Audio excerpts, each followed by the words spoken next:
Hey, welcome back to another episode of Turok the Dinosaur Hunter.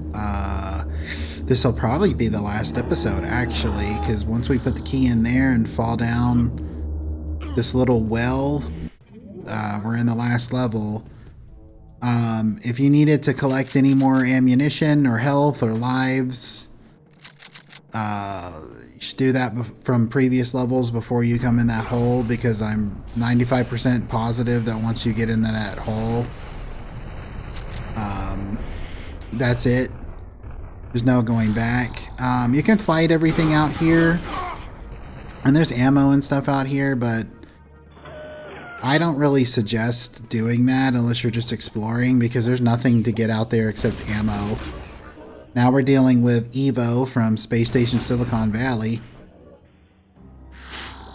But yeah, there's not really any reason to spend all that time running around having to deal with the enemies, because you'll lose a lot of health and ammo just trying to deal with them, trying to get everything. So I don't really suggest you do that unless you just want to explore.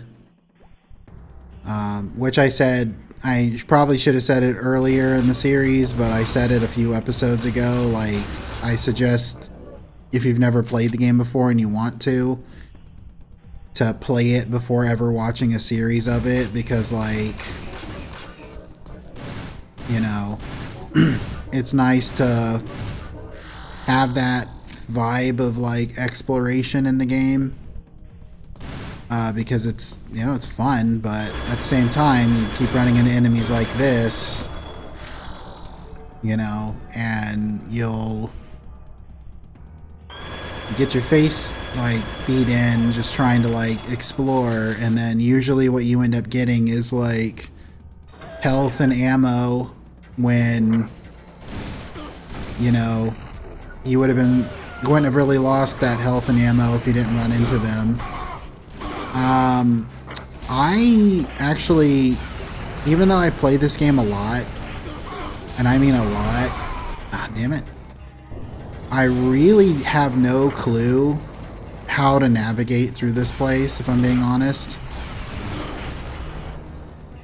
Sometimes I'm able to do it pretty quickly, sometimes I'm not. It's just one of those things that I'm just, you know, usually running around until I start recognizing stuff, but everything kind of looks the same to me. And of course I have the extended draw distance turned off, so that kind of makes it a little more hard to navigate, because, like, I can't really look in the distance. That's an example of, like, having the Triforce pieces to 99 when you're on the 9th live. Just helps to get that life back immediately. But I don't think I'm going to need all of them, to be honest. I might burn through a few in this level, just simply because of, like, it's a pretty big onslaught of, like, do I need more of these? No, okay. It's just a pretty big onslaught of, like, enemies that do a lot of damage. And so, yeah, that's just, you know, kind of this thing of this level is, like, you really don't have to collect anything except the Chronoscepter piece, which is literally at the end of the level before the final boss. So it's more just running around trying to find your way or find secrets and stuff. And, you know, no real reason to explore too much. Yeah.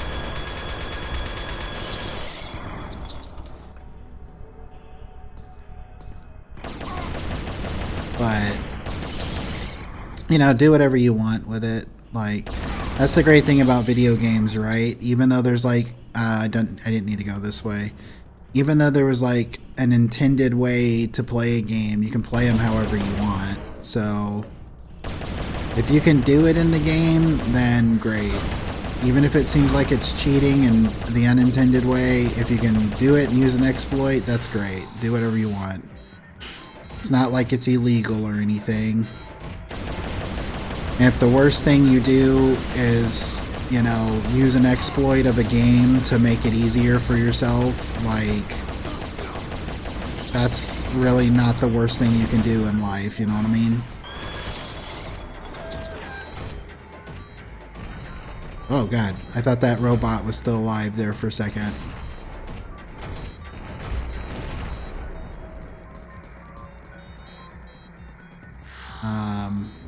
Lift access.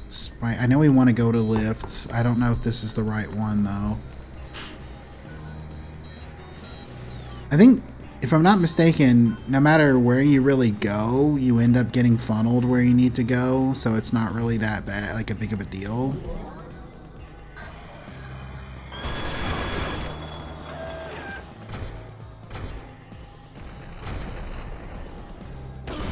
That wasn't cool.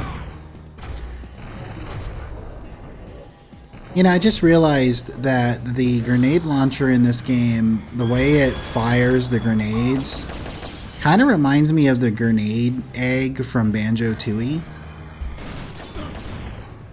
I'm going to play Banjo-Kazooie at some point. I don't know when. And I don't know how I'm going to do it. I was thinking about it the other day. Oh my god. Thinking about it the other day about, like, potentially doing it in a way where it's like every level is its own video or something. I don't know. Like, I don't know if I'm going to do it like every level is its own video or just break it up in 20-30 minute increments, because I know some of the levels, like, I was so good at the game at one point that, like, I did a speed run of Mambo's Mountain and, like, did it in 8 minutes. So, and that was 100% everything, the hollow honeycombs, all of the jiggies, like all the music notes, everything. So I don't know if I could do that now, because it's been a long time since I've last played Banjo-Kazooie. There was literally a point in time, I think in 2007 or 2008, when I literally just played the game like 5 or 6 times in a row. And, you know, got really good at it. Of course, that was back when I was younger and really trying to get better at drawing. I think isn't this a dropout floor? Like, can I do that? Yeah. I don't remember if this expedites, like, you know, this is just the ammo, or if it expedites, like, the level or not. I can't remember. I usually end up falling in that hole, though.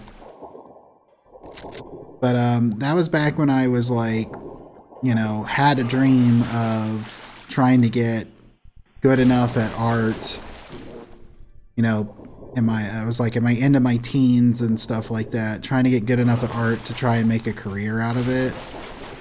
But then, like, oh, I haven't demonstrated the fusion cannon yet. I'll have to do that. But, you know, and that was before I ended up also burning myself out, that I stopped drawing for about like a decade, except for doodling here and there. And of course, like, the channel, you know, starting this channel really got me back into drawing, and now I look at it more along the lines of just, it's for fun, it's for my entertainment and my joy. It's not, I'm not trying to make money off of it or anything like that. I don't really think I'm good enough to anyway, but, like, even if I was, like, I don't know, I don't think I would try and monetize it. Not for, like, any reason of, like, oh, it's, you know, it's like my art is like my children or anything like that. It's just, you know, for the sake of being like, I think I'm good, you know, with enjoying it for what it is. and not and enjoying it for the sake of doing it. Like, I don't really know if I really would want to try and make a career or anything out of like art. No shade to anybody who has or does. I wish everybody well and the best, but I just don't think I want to.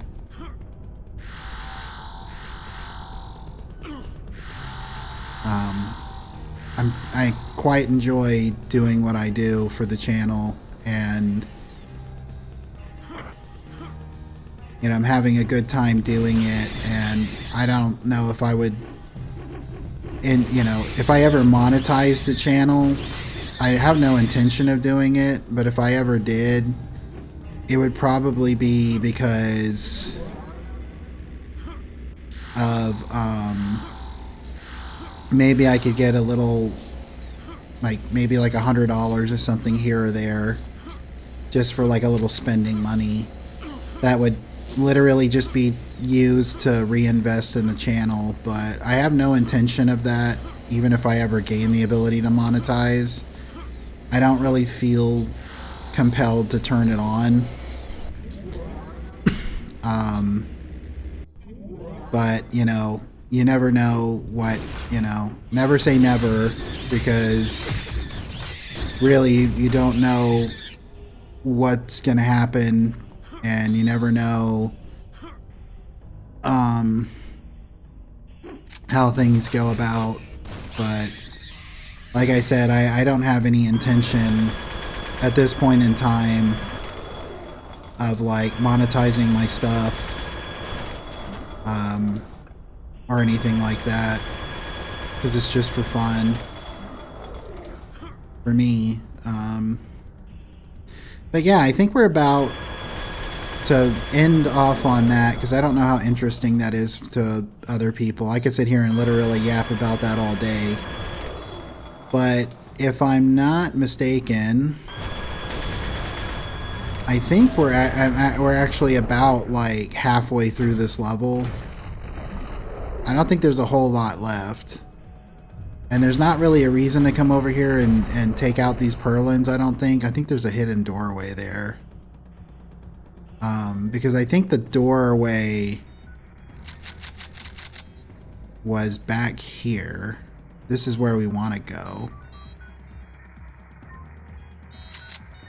There's still like a good amount of the level left. I just don't know. I think it's about midway. I don't know. I know we're going to start getting closer to it when there's like lasers in the hallways and stuff. Just start doing this. Don't know who thought it was the best idea to put their dudes in a spot like that where they can just be like rain grenades down on them. But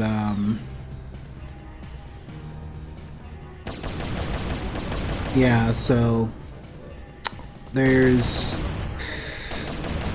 this guy. I think we're about midway through the level, like I said. It's hard for me to tell because everything looks the same, but like little bits pop out here and there that are kind of like, you know, well, this looks like a certain kind of like waypoint that I remember making in my head. Because we got to go through the sewer, and then we got to go,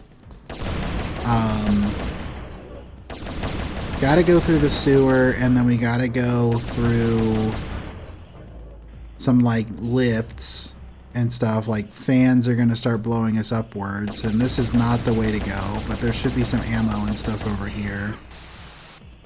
Got to do the sideways long jump of like not even really being able to see where you're going that well.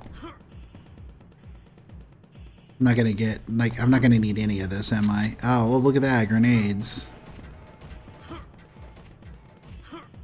But, oh, I'll take those explosive shotgun shells. I guess I didn't need those explosive shotgun shells.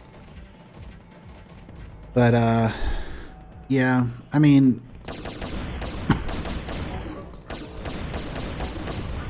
so, yeah, just at this point, it's finishing up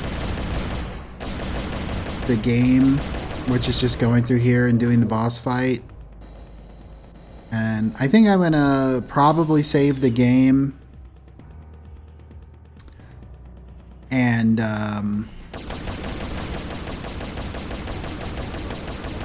show how the Chronoscepter piece just kind of Chronoscepter just kind of tears through the boss. But then I'm gonna fight the boss legit, you know, unless I'm out of ammo or something like that, which they give you all your ammo before you do the fight, so they give you ammo for everything, so that shouldn't be too much of an issue. But this is the entrance to the sewer. Did I not get this guy? This is the entrance to the sewer. So probably about like 2/3 of the way through this place. These enemies we got to deal with, like, they've got like campaigner soldiers and stuff like around corners in this like area. So you got to be careful with that. They'll just eat through your... I think they are kind of hinting at... because I think the grenade launcher is one of the better ways to deal with it. I think the grenades there are kind of hinting at that. Because you can like shoot them around the corner. Unless you do that. Once again, grenade launcher is like one of the more dangerous weapons in the game.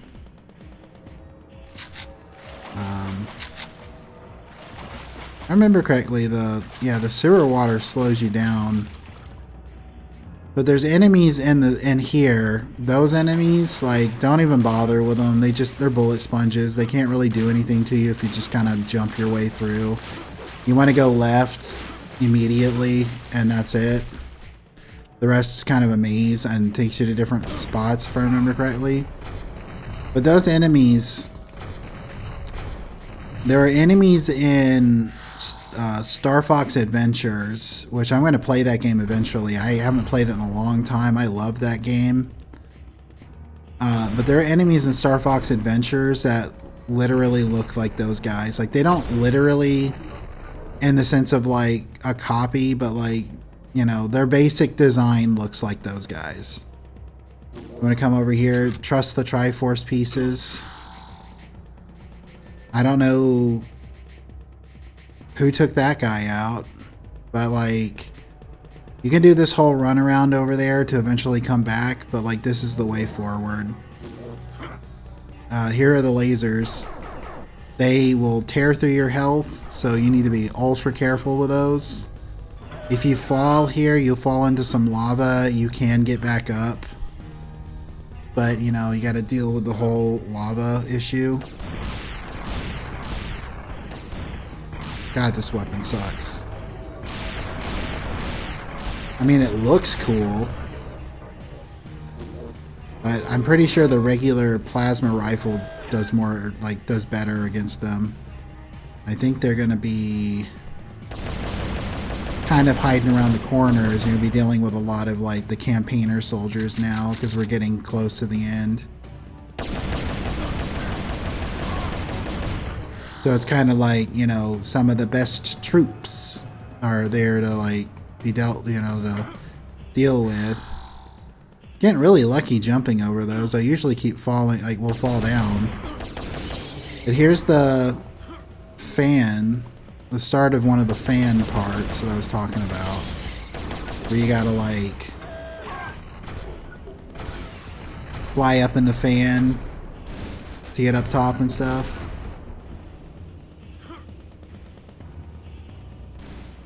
Kind of work our way around. I don't remember if, like, when they have their little shields up, if that actually protects them or not. But we're going to be working our way around until we get to this point. I'm going to pop a save and then just kind of, you know, float up. Watch out for the lasers. You want to kind of trip them by walking up to them but not walking in, you know? Which kind of makes them ineffective if you think about it. Like, they The sensor doesn't trip them when you're in the firing range, but before. And I always forget which way to go here. I'm gonna go this way. Two of these ways are kind of dead ends. I want to say you're supposed to go up a... You were supposed to go up a elevator, but no, this looks like this is right.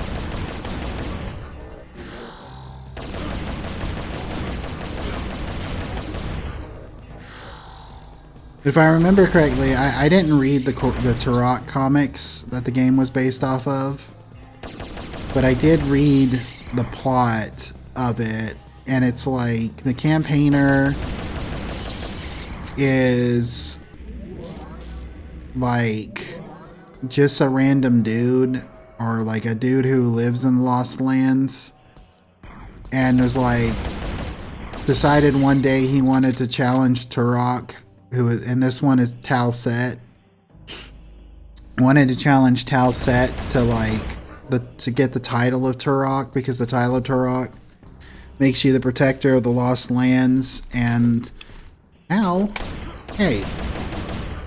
makes you the protector of the Lost Lands and kind of makes you immortal. And so like he ends up fighting Turok, loses, gets really badly injured, and has to become a cyborg, and then decides he wants to go after the Chronoscepter because it's the ultimate weapon that will like almost guarantee anyone who has it, like, you know, the ultimate power over the universe, like the Death Star. And so like the game is kind of based on that, and the way the Lost Land is it's like a, you know, not in the original Turok. I guess this was not the right way at all. The original Turok, it's like literally like the Land of the Lost story. Ouch.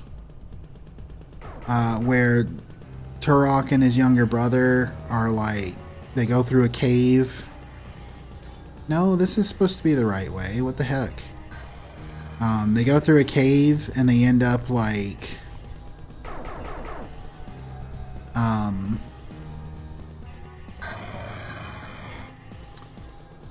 in the Lost Land, and there's dinosaurs and stuff, and they're just trying to survive. But like that's kind of it.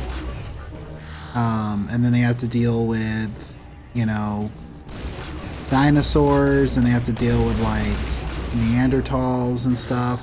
The Turok Son of Stone movie is closer to that original Turok story, except instead of it being Turok, you know, they call him Turok in the movie, but in, you know, instead of it being like his younger brother, it's like his nephew. For some reason they made it his nephew. I don't know why, but it's a pretty decent movie. But you know, the game is based off the comics that were going on in the 80s and 90s. I don't know who the publisher was, but basically it's like, kind of surprised they haven't died yet again. Well, I will if I keep running into lasers.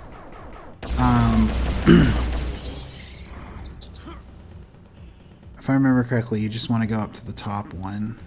But yeah, so it's like interdimensional rifts and space-time pulls people from all over the universe at different points in time in history, and they're all kind of just like stuck at this place, and everybody's mad and everybody's miserable and everybody wants control. So it's kind of like a battle royale, and Turok is like the title of the title that's given to the guy who's supposed to keep order, basically, like that. And You know, because it's like, there we go. I thought it was going to happen sooner or later. But the guy who's going to, like, not only keep order, but, I didn't notice that the grenades were kind of ineffective in water. I've never really used them like that.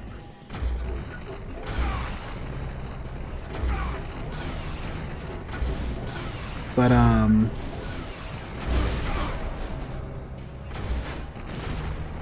yeah, so he just kind of, he's the guy that's supposed to stay here and make sure that people who, get in the Lost Land and might be able to get, like, advanced weaponry and stuff, can't take it back to where they come from to, like, take over the universe. That's basically his point, if I remember correctly. Because of how easy that would be. And then there's, like, if I remember correctly, they literally have a computer.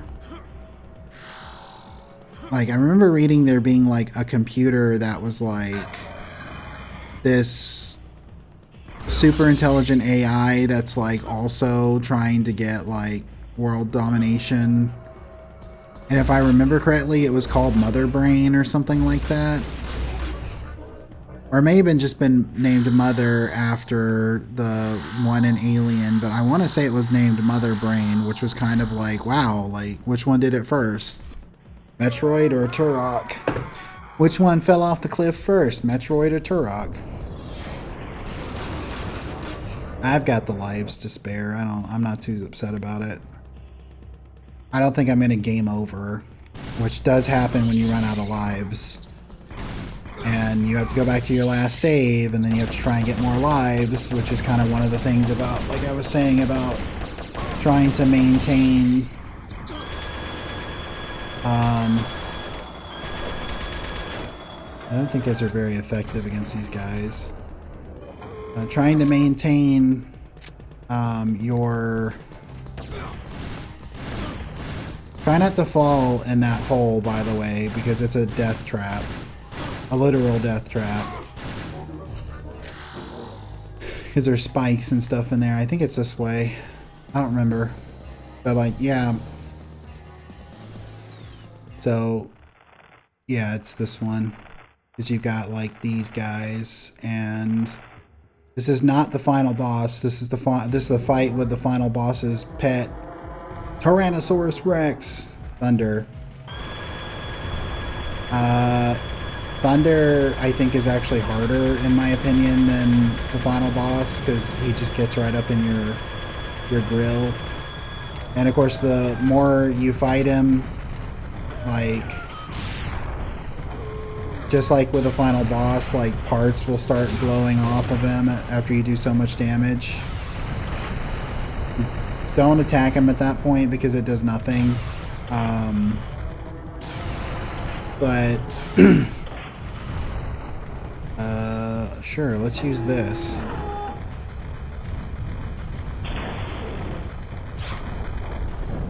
That's the fusion cannon. It's like basically a nuke. And it does a lot of damage to regular enemies. Obviously, it's not going to, like, one-hit bosses, but it one-hits everyone else. But like every fight, it's just run, strafe, try not to get hit, and do as much damage as you can.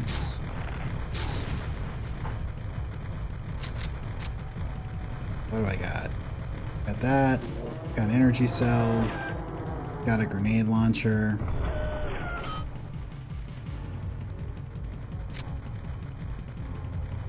Let's do this one. Oh, there's miniguns. Ammo. Okay, cool.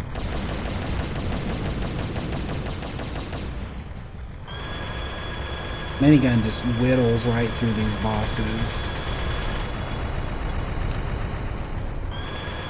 But the more you do damage, the more organic stuff blows off and you see more of the metallic stuff.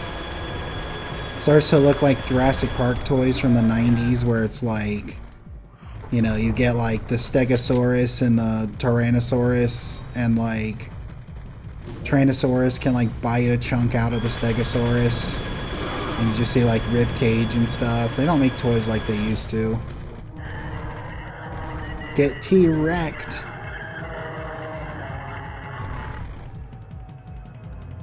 And Turok's like, it's time to make a new pair of pants. But here's the final Chronoscepter piece. I'm not going to save it just yet because I'm going to run through here. Because you get to grab all the ammo. And the last thing is like a backpack, if I remember correctly. Tech armor, backpack. Now I'm going to go and save it.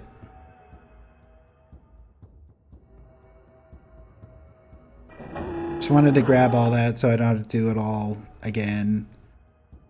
But I will... This is the Chronoscepter piece. I'll show it first and then I'll do the legit fight.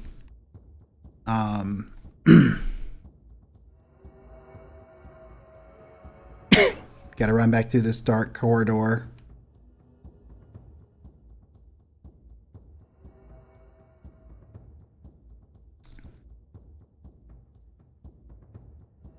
And then we're in a, I think we end up in a corridor that looks very similar to the one before the fight with Thunder. Yeah, like this. And then it's just a teleporter, right? Yeah. And then it's the fight.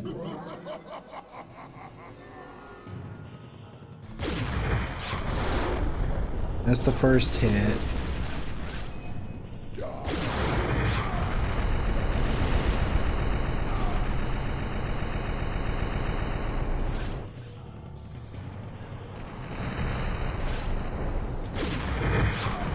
See how much like damage that does? Like, it's ridiculous.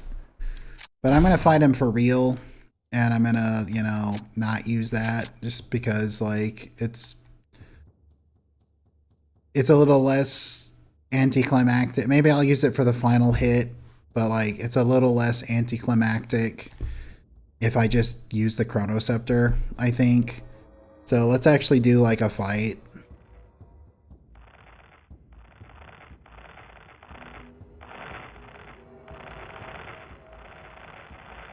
So, I mean, we have the advantage of like 9 lives. So,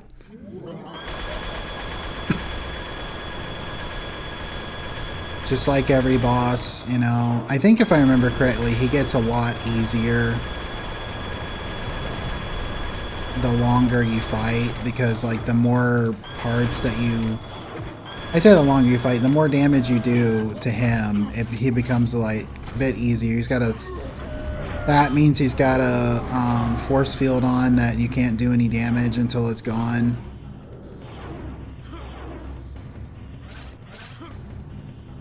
Do I have to do anything with that, I wonder? I don't think so.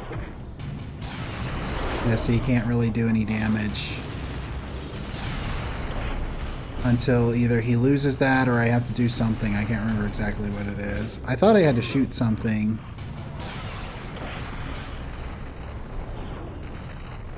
I don't think so. I guess not. Maybe it's only certain weapons that will do damage.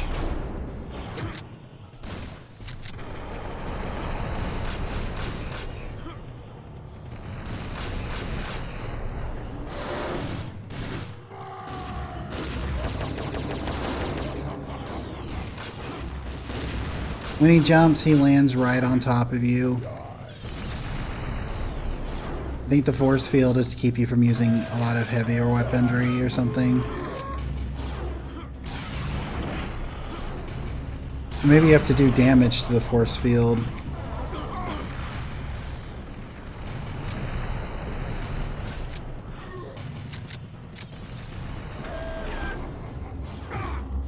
I don't know, sometimes he's really easy even without that.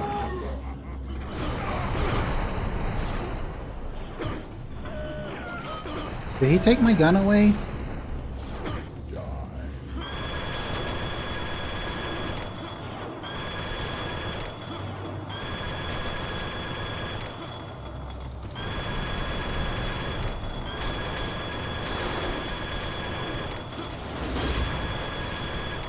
I know I had the fusion yeah, the fusion cannon's gone. What the heck, dude? Like, I think he's taking my weapons away.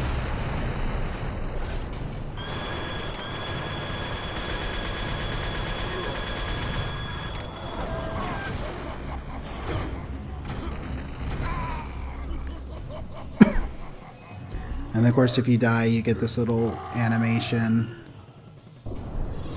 And then it's just like, not a problem, dude. No, I don't want to use that. Not unless I absolutely need to.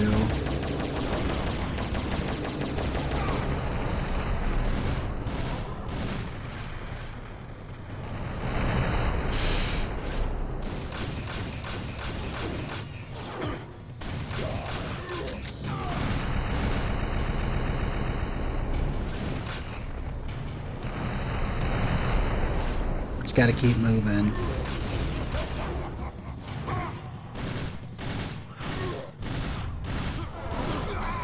Ah, there's another life. I should hopefully still be able to outlive him. If I can't, you know, then Chronoscepter, but whatever. I don't know, like, he's all over the place right now, which is something he's not usually all over the place.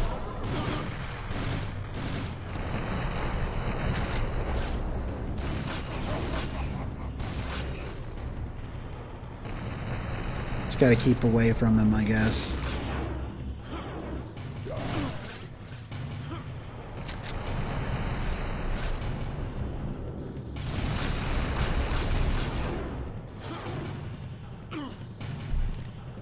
Because he does keep dropping ammo, so, you know, as long as you don't take hits, like, you can keep, you know, playing the game of keep away.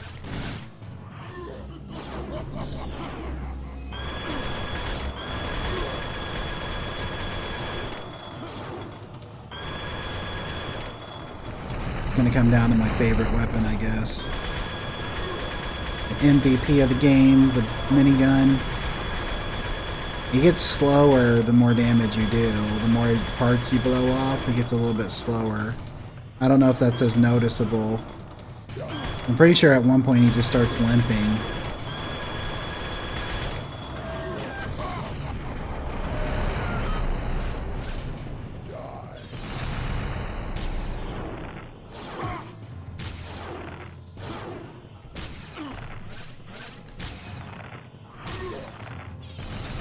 Wouldn't it be funny if the regular arrows were like secretly like the weapon that did the most damage to him? And because like most players, like even myself, are just like, these suck, so never use them. Like, it's like, haha, little did you know, Timmy, Johnny, Jimmy, and Bethany, that this weapon was the best weapon in the game.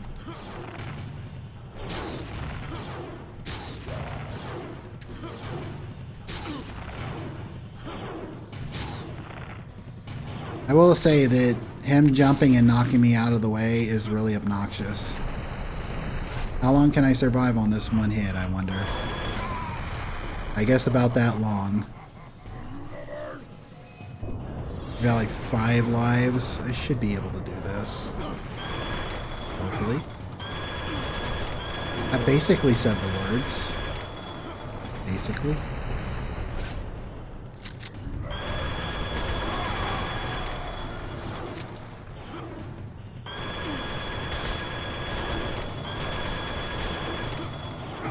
Oh, come on, dude.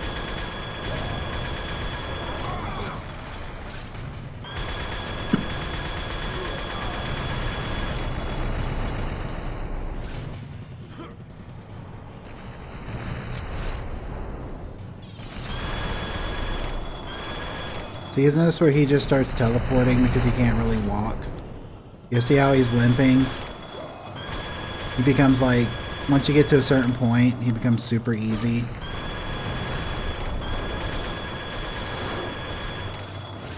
Let's actually make this interesting. Mano-y-mano.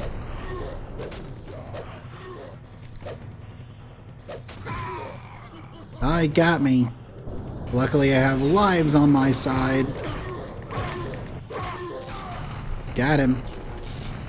And that's it. That's the campaigner. That's the final boss. And Turok's looking at him like, that's right. I may have died like 12 times, but those don't count.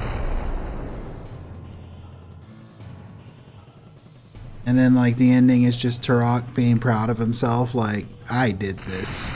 And then the building starts to explode because like in Metroid, I guess like the self-destruct sequence is tied to the owner of the building.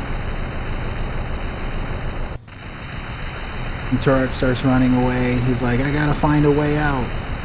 Explosions happening all over the place. Barely like getting out of it. He gets flung out a window into some water. And he's like, wow, I'm glad I made it out of there. Even though, like, you know, could have literally just used a life and resurrected. And then we get to look at this guy on this Triceratops and the campaigner, you know, penthouse in the background blown up. And that's basically it. And then you get like all of the credits of the people who worked on the game. And that's it. That's Turok the Dinosaur Hunter.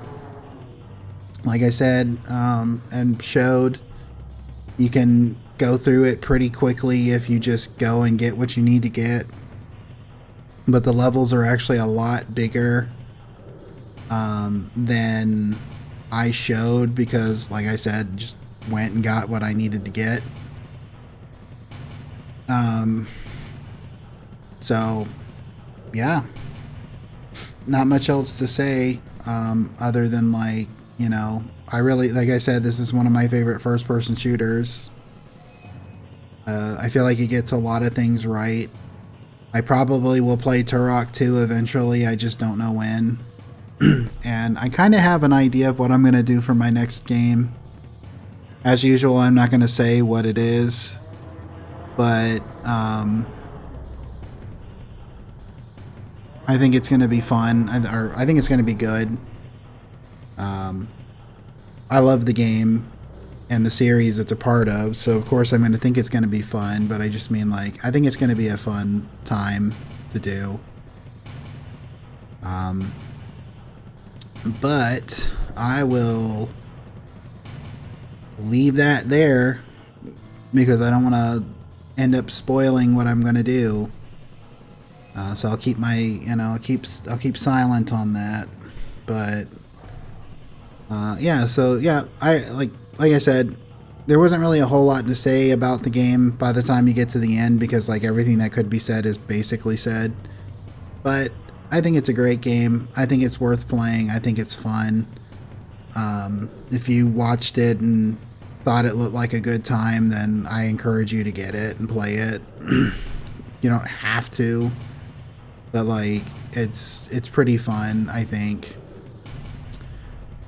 And I think it's worth doing, you know, to play through it.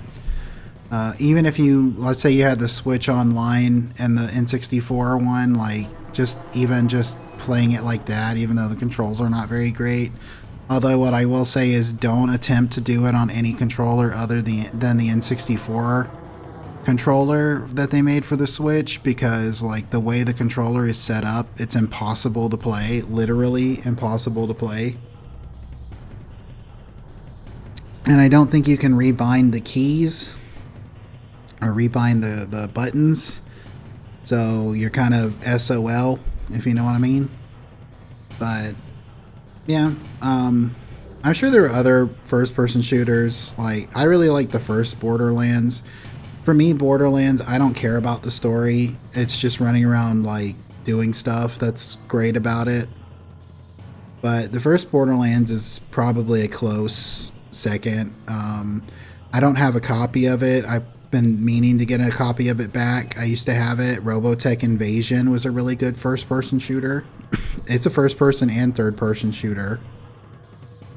I think it was the first game that I remember that started using the controls that a lot of games for first-person shooters started using afterwards, where it was like, you know, one of the control sticks is melee and stuff like that, and it's all streamlined. I know Left 4 Dead got praised for the button controller scheme, but I'm pretty sure Robotech Invasion had it first. But it was a really fun game too. If I ever get it, I'll probably do a playthrough of it. I do want to do a playthrough of Battle Cry, but I really don't know if Robotech Battle Cry is one of those games that would just be better to play it once I eventually start streaming. Because I plan on doing, like, if I start streaming, I plan on streaming like maybe once a week. But like, I think that might be a game that might work better that way. I don't know. I do remember it getting like ridiculously hard by the end of the game, and I've never really beat the game without doing any kind of like cheat codes. So that's going to be fun, trying to play through the game. I don't know if I want to do... I don't know, though. I kind of want to play the game on my own, so I may not do a series before I play through it again. I'd like to do a playthrough of Killer 7, but I think that would be kind of risky because of a lot of the stuff that's in Killer 7. I think a lot of people forget just how, like...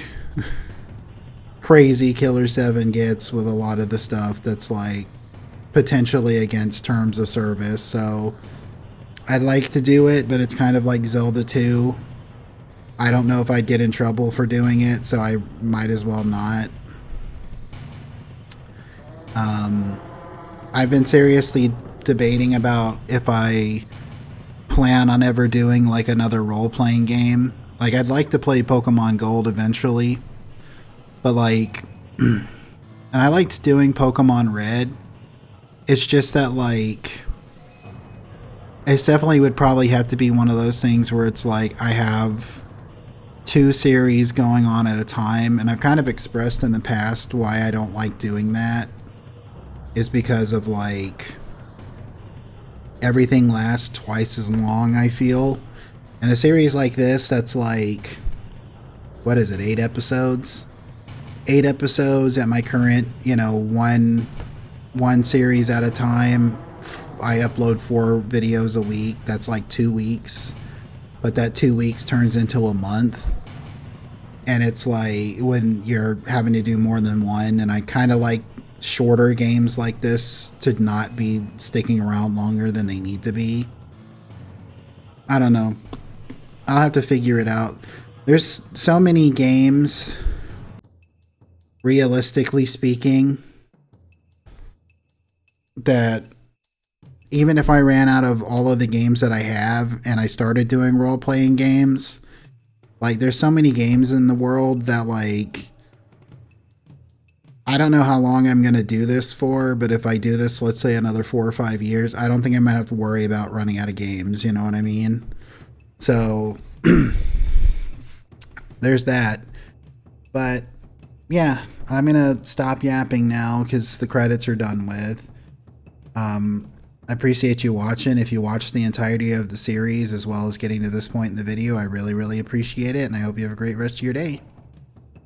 Bye.